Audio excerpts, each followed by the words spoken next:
Just a quick comparison video between the two.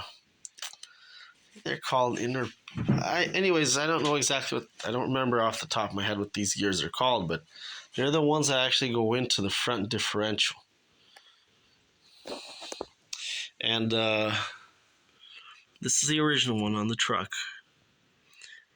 As you can see, it's the same part number as one on the replacement differential, so they interchange. But the great question was that if I should try to remove, see, I got to keep what changes between these two parts is the rear gear. These are different.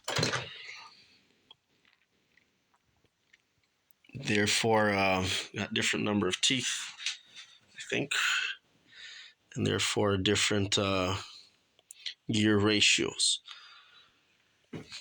So I'd have to keep all the sets of gears together. I'd have to put this gear on this one. I'd have to swap them out. And it's a hell of a lot of torque and a lot of work to remove this nut here.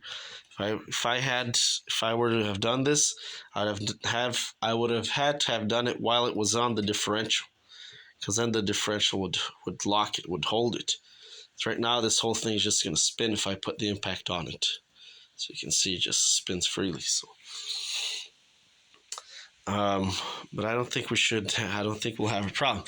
The only small difference that I noticed is just the finish on these gears. This one is like brown, and this one is just steel colored. And there's this number here. I don't know what it means. Maybe it's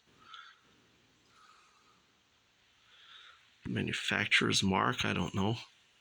So this one has S, then 97, and this one has S125.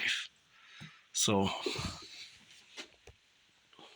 I don't know what that means, but they should just interchange, so we should be fine. But I just thought I'd show this. But what I will do is I will use that gear and replace that gear, because that one's easy to replace, so that at least on the PDL they're still matching.